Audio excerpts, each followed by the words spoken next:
नमस्ते।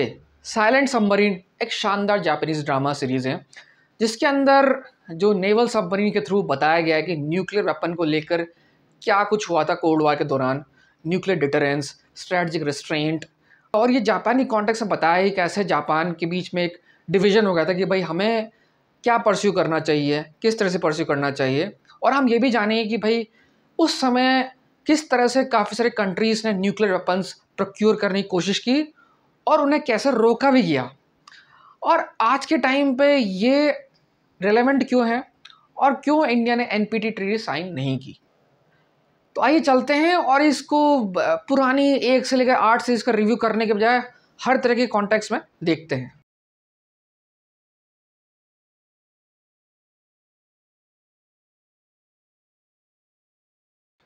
सबसे पहले बात करते हैं आखिर ये पूरी सिचुएशन क्या है।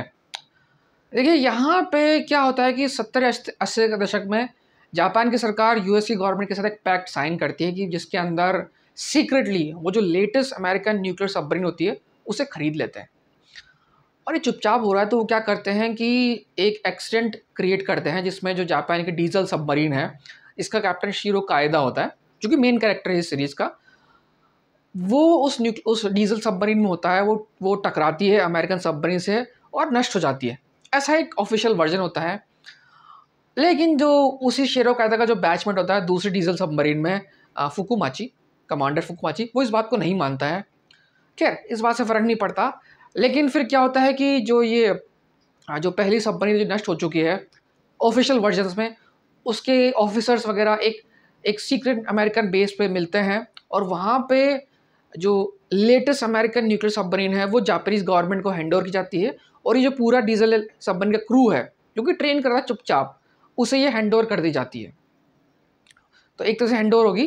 अब वो सबमरीन जापानीज़ नेवी का पार्ट बन गई है और उस सबमरीन को फिर जो है अमेरिकन नेवी ट्रेनिंग एक्सरसाइज के लिए अपने साथ मतलब एक्सरसाइज होती है। लेकिन लेकिन वहाँ पर जो कैप्टन होता है शीरो कायदा, वो चकमा दे के सबको भाग जाता है, न्यूक्लियर सबमरीन लेके भाग जाता है। और एक दूर कहीं फिलीपीन सी में अचानक से निकलता है, मतलब वो सबमरीन मिलती है कुछ टाइम बाद। और ये एक बहुत बड़ी समस्या क्रिएट कर देती है यूएस गवर्नमेंट के लिए भी और जापानीज़ गवर्नमेंट के लिए भी। जापानीज़ गवर्नमेंट परेशान है कि भाई ये हो क्या रहा है, उन्हें अपने आदमी पे भरोसा नहीं, क्योंकि एक तरह से बगावत हो गई है न्यूक्लियर सबमरीन लेके भाग जाना बिना किसी ऑफिशियल परमिशन के। और अमेरिकन गवर्नमेंट है कि वो समझ नहीं पाती क्या करना है, उनके हिसाब से इसे नष्ट कर देना चाहिए। वो इसे नष्ट करने की कोशिश करते हैं। लेकिन यहाँ पे कहानी में ट्विस्ट है, यहाँ पर न्यूक्लियर वेपन्स की बात आती है, क्योंकि जो हैंड ओवर टाइम होता है यूएस नेवी से जापानीज़ नेवी में, उसमें कुछ समय होते हैं, घंटे। तो एक तरह से सबके दिमाग में सस्पिशियस होता है क्या उस सबमरीन जिसका नाम सी बैट है, उस सबमरीन का नाम, उसके अंदर न्यूक्लियर वेपन्स हैं। तो यूएस नेवी का जो फ्लीट होता है उसको ऑर्डर मिलता है कि भाई उस सी बैट जो सबमरीन जो शीरो कायदा ने चोरी की है या मतलब वो लेके भाग गया है उसको नष्ट कर दिया जाए। लेकिन जो उस फ्लीट का कमांडर होता है उसको डर है कि भाई ये अगर उस सबमरीन के अंदर न्यूक्लियर वेपन्स हैं तो हम भी नष्ट हो सकते हैं। बस यही कहानी से ट्विस्ट होना शुरू होता है। अब ये बात जापान की सरकार तक पहुंचती है और बहुत वो कन्फ्यूजन के स्टेज में होते हैं। जैसे कि इसमें बताया डिलेमा ऑफ जापानीज़ गवर्नमेंट, वो करें क्या। भाई आदमी उनका है, नेवल और जापानीज सिटीजन्स जो हैं वो उस बोट पे है, न्यूक्लियर सबमरीन में है। और एक तरह से वो न्यूक्लियर वेपन्स चाहते थे, न्यूक्लियर सबमरीन चाहते थे। जैसे कि मैंने कहा कि ये पूरी मूवी 60-70 के दशक की, जब कोल्ड वॉर अपने पीक पे थी। और सेकेंड वर्ल्ड वॉर के बाद जो है जापान ने एक तरह से अपना कॉन्स्टिट्यूशन बदल दिया और मोर और लेस अपनी पूरी सिक्योरिटी अमेरिका को दे दी। पर वहाँ पे 2 कैंप बन जाते हैं। एक कैंप चाहता है कि भाई न्यूक्लियर सबमरीन हमारी, हमने पैसे दिए, हमें इस आदमी को अपने पास बुलाना चाहिए, इसे अपने साथ रखना चाहिए। और दूसरा कैंप कहता है भाई हम जो हमारी 20-30 सालों की जो हमारी जो एक अच्छी अलायंस है यूएस के साथ, उसको क्यों रिस्क दिया जाए। अब ये यूएस गवर्नमेंट की समस्या है, उन्हें इसे हैंडल करने दो, ये आदमी हमारे चंगुल से बाहर चला गया, इसे नष्ट कर देना चाहिए। तो इस तरह से पूरा जी बातचीत होती रहती है, क्या हो रहा होता है। और तब तक जो है जो शीरो कायदा होता है वो डिक्लेयर करता है कि भाई ये जो सबमरीन है सी बैट, इसका नाम यामातो है और एक नया देश है ना, नया देश है और हम अलायंस करना चाहते हैं ऐसे देशों के साथ जो हमारी सोच के साथ काम करते हैं। तब तक ये हो रहा होता है बैकग्राउंड में, लेकिन उसके बाद जो है ये फुकुमाची को बुलाते हैं, वो इंसान जिसने माना नहीं था कि भाई एक्सीडेंट हुआ है, उसको बुलाते हैं और बोलते हैं कि भाई तुम जाओ, उसको मना के लाओ, मतलब शिरो कायडा को मना के लाओ, ये जापानीज़ गवर्नमेंट का ऑर्डर है फुकुमाची को। ओके, तो वो जाता है और बातचीत करता है, लेकिन यहाँ जो शिरो कायदा मानता नहीं इस बात को, तो फुकुमाची निराश होकर लौट जाता है। जो यूएस का जो फ्लीट होता है वो कोशिश करता है उस सबमरीन को सिर्फ क्रिपल करे, यानी कि थोड़ा सा उसको डैमेज करे लेकिन नष्ट ना करे, क्योंकि उन्हें डर है कि भाई उस पर न्यूक्लियर वेपन्स ऑन बोर्ड हो सकते हैं।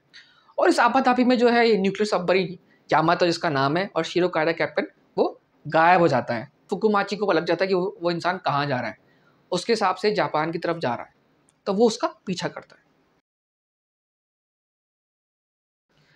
अब ये सब हो रहा है, इसके बीच में यूएस गवर्नमेंट जो है खुद परेशान है कि भाई ये इंसान है कौन, ये चाहता क्या है, क्या कोई मैसेज देना चाहता है या कुछ अलग ही चीज़ क्रिएट किया जाता है करना चाहता है। तो वो जापान गवर्नमेंट को बुलाते हैं समिट के लिए कि भाई देखो आपस में मिलके ये बातचीत करते हैं और क्या होता है इसका सॉल्यूशन निकालते हैं। और जापानीज़ गवर्नमेंट भी हाँ कर देती है, लेकिन वो समझ नहीं पाते कि उनका स्टांस क्या होना चाहिए। भले ही शिरो कायदा ने एक नया नेशन डिक्लेयर कर दिया हो, लेकिन जापानीज़ गवर्नमेंट के हिसाब से ये लोग जापानीज़ सिटीज़न हैं, और एक तरह से जो एक जो लॉबी होती है वो कहती है कि भाई हमें इस सबमरीन को आपस में रखना चाहिए अपने पास, क्योंकि अगर न्यूक्लियर वेपन्स हैं तो हमें वो चाहिए। हम बहुत टाइम से जो है जापान पे बहुत टाइम से जापान जो है यूएस पे डिपेंडेंट है, तो क्यों ना हम एक आत्मनिर्भर बने न्यूक्लियर वेपन्स में और डिटरेंस टाइप क्रिएट करें। तो वो समिट होती है, और इसी बीच जो होता है जो यामातो जो सबमरीन है वो जापान की तरफ बढ़ती है, और उसको रोकने के लिए दूसरा जो फ्लीट होता है यूएस का वो जाता है रोकने के लिए, और उसे ऑर्डर होता है कि भाई उस सबमरीन को नष्ट कर दो। मतलब समिट हो रही है और यहाँ पे जो है ये लड़ाई चल रही है समुद्र के नीचे, ठीक है। पर यामाता बहुत ही शानदार कमांडर होता है, वो 3 सबमरीन यूएस के नष्ट कर देता है, तो वो टोक्यो की तरफ बढ़ता रहता है और फुकुमाची उसके पीछे पीछे आता रहता है।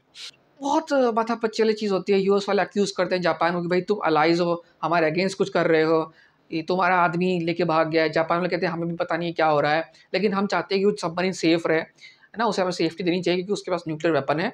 और हमारी जो पब्लिक है, अगर ऐसे आप हमारे आदमी को मारोगे, पता लग गया तो हमारी सरकार खतरे में आ सकती है, ऐसा हो सकता है।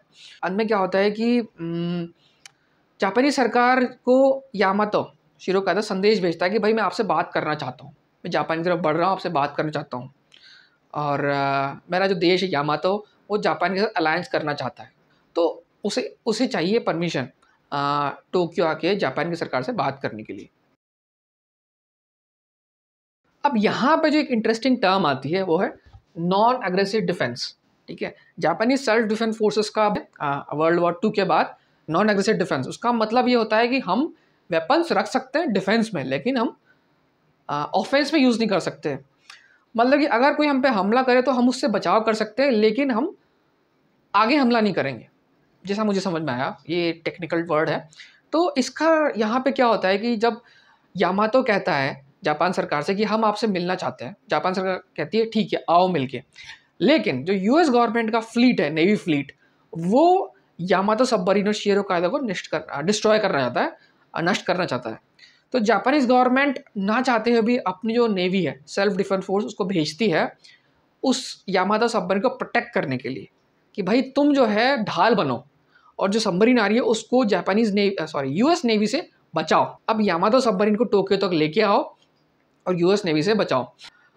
और इससे बहुत मुश्किल आती है क्योंकि यहाँ पे बहुत क्रिटिकल डिसीजन होता है। जब यूएस नेवी चाहती है कि उसे नष्ट किया जाए और जापानीज़ नेवी उसको बचाना चाहती है, लेकिन उस लड़ाई में जापानीज़ नेवी की 1-2 शिप जो है डूब जाते हैं और फिर भी वो पलट के वार नहीं करते हैं। लेकिन यामातो जो है उस पर अगर जब हमला होता है तो वो पलट के वार करता है और वो एक यूएस नेवी का एयरक्राफ्ट कैरियर डिस्ट्रॉय कर देता है।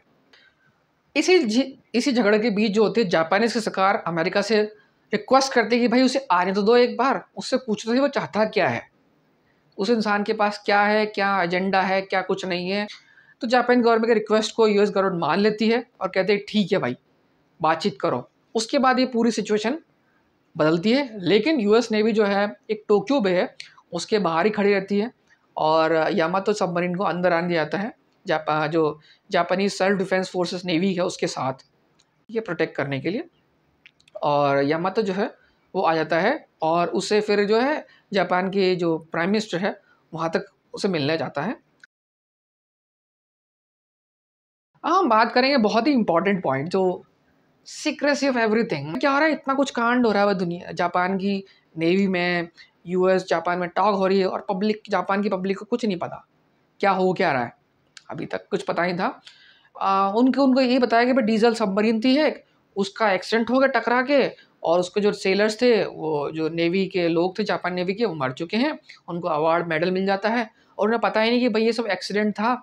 और जापानीज़ नेवी पहले तो पकड़ने के लिए भेजती है, उसके बाद उसको प्रोटेक्ट करती है, और वो टोक्यो में आ रहा है।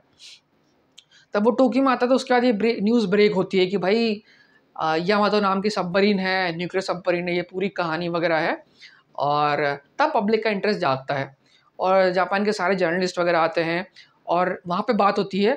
जो शिरो कायदा है, यामातो का कैप्टन, वो आता है, और जो जापान के प्राइम मिनिस्टर वहाँ बैठते हैं और उनसे उनके आपस में बातचीत होती है।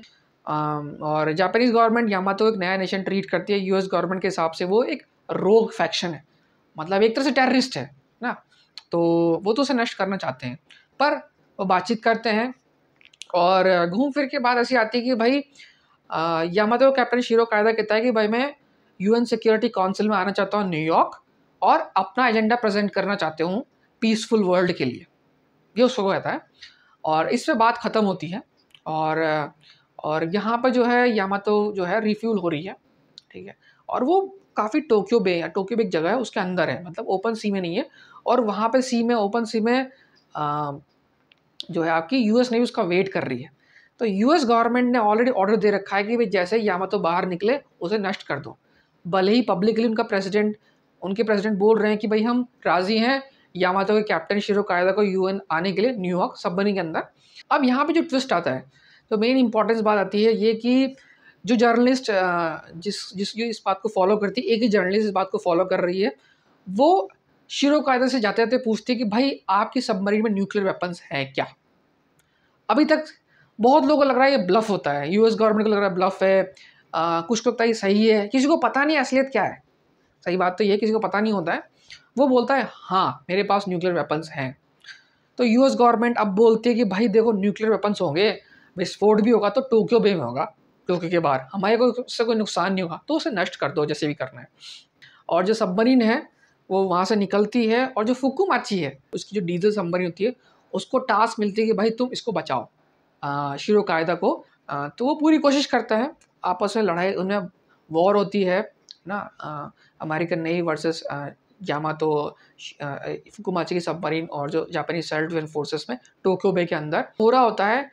और ये खबर दिखती है उस जर्नलिस्ट को जिसने सवाल पूछा था, उसको खबर मिलती है, तो वो जाती है भागती दौड़ती हुई लाइव ब्रॉडकास्ट से बोलने के लिए। उसे काफ़ी कोशिश करती है उसे रोकने के लिए, है ना। इसको उसके जो कॉलीग होते हैं उसे रोकने की कोशिश करते हैं, लेकिन कुछ लोग सपोर्ट करते हैं, तो एक खबर फैल जाती है कि भाई अमेरिकन नेवी जापान की नेवी को और जापान की सबमरीन को जापान में ही टोक्यो में हमला कर रही है। और वो जर्नलिस्ट सवाल पूछती है यूएस प्रेसिडेंट से, क्या आप हमारे सही में एलाई हैं, तो आप हम पे हमला क्यों कर रहे हैं। और जो मैंने शुरुआत में कहा था डिलेमा ऑफ जापानीज़ गवर्नमेंट और mistrust between US and Japan, वो यहाँ पे बिल्कुल सामने आता है। और ये सवाल उठाती है वो, और जापान की पब्लिक से पूछती है कि किस तरह का अलाई हमारा है जो हम पे ही हमला कर रहा है और हमको नष्ट करने की दोबारा कोशिश कर रहा है सेकेंड वर्ल्ड वॉर के बाद। तो ये सब सुनने के बाद फिर यूएस प्रेसिडेंट को लगता है कि पब्लिक ओपिनियन के अगेंस्ट जा सकता है, तो वो अपनी नेवी को ऑर्डर देते हैं कि भाई पीछे हटो, उसको आने दो। और यहाँ पे ही ये जो है सीरीज खत्म हो जाती है। अब हम बात करते हैं न्यूक्लियर डिटरेंस की। यहाँ पे जो अगला पॉइंट है न्यूक्लियर डिटरेंस। और देखिए यहाँ पे इस सीरीज़ में ये दिखाया गया है कैसे जापान की सरकार, क्योंकि उनके पास न्यूक्लियर वेपन्स नहीं है, वो यूएस पर डिपेंडेंट है अपनी सिक्योरिटी के लिए। अब उनको न्यूक्लियर सबमरीन मिल रही है, जो जिसका पैसा उन्होंने दिया है, वो चाहते थे, लेकिन न्यूक्लियर वेपन्स उनके पास नहीं थे। लेकिन इस सबमरीन कमांडर के हिसाब से न्यूक्लियर वेपन्स उस सबमरीन में हैं। तो जापान की गवर्नमेंट को लगता है कि अब ये अच्छा न्यूक्लियर डिटरेंस है, हम यूएस पर डिपेंडेंट नहीं होंगे।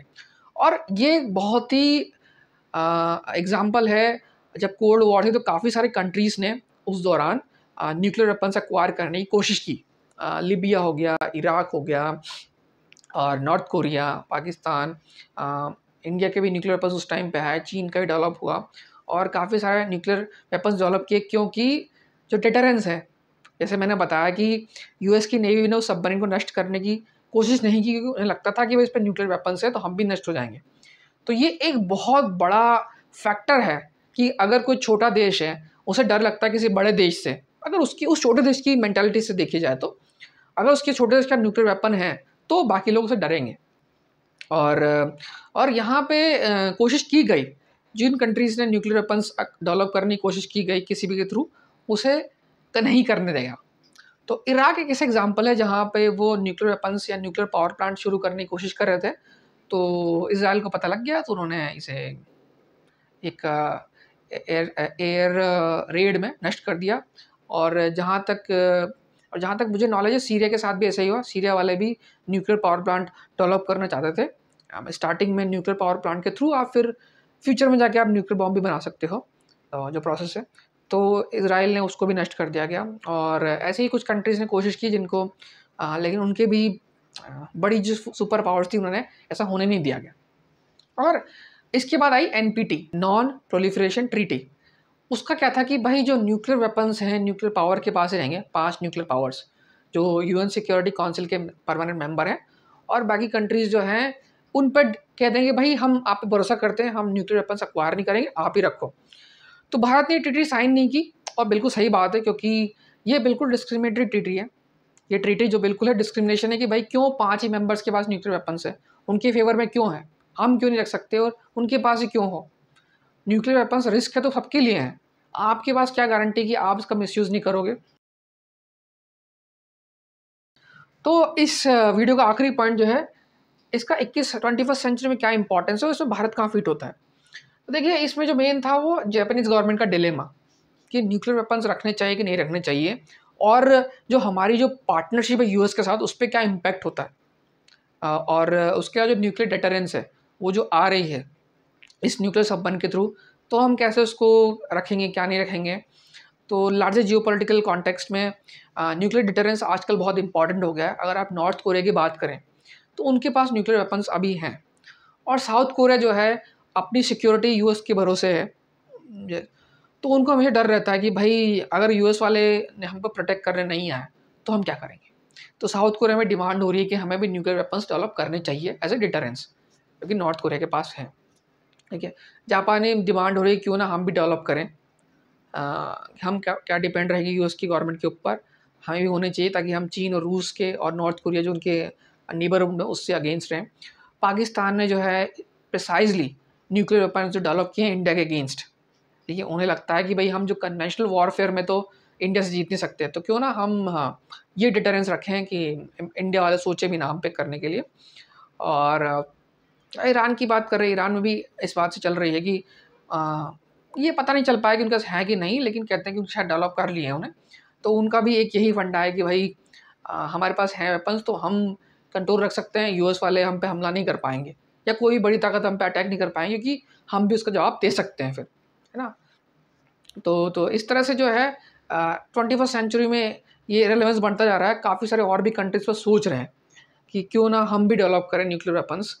और जो यूक्रेन रशिया कॉन्फ्लिक्ट है उसको लेके बहुत लोग कह रहे हैं कि भाई यूक्रेन के पास न्यूक्लियर वेपन्स थे, और उन्होंने जो है 91 के बाद जो एग्रीमेंट्स हुए उसके बाद जो है वो सारे न्यूक्लियर वेपन्स जो है या तो नष्ट कर दिए या फिर रूस को दे दिए। तो अगर यूक्रेन के पास आज न्यूक्लियर वेपन्स होते तो शायद रशिया जो है उस पर कभी अटैक करता ही नहीं। तो ये पूरी सीरीज़ इसने काफ़ी सारा कन्फ्यूजन बताया है, कैसे दो एलाइज़ के बीच जो बहुत ही अच्छे मैत्रीपूर्ण संबंध है देशों के बीच में भी इस तरह से खटपट हो सकती है। लेकिन ये सीरीज़ है बहुत ही शानदार है, जो डिसीजन मेकिंग गवर्नमेंट की और जो सीक्रेसी है चीज़ों को लेकर उसको लेकर, और जो नॉन एग्रेसिव डिफेंस जापान का जो डिलेमा रहता है उनका। अगर आपको ये वीडियो पसंद आया तो इसे लाइक कीजिए, आपको जियोपॉलिटिकल में कुछ मज़ा आया उसको पढ़ने में तो वो इसे शेयर कीजिए, और आने वाले ऐसे ही जियोपॉलिटिकल कमेंट्री के लिए मेरे चैनल को सब्सक्राइब कीजिए। तो अगली वीडियो तक के लिए नमस्ते।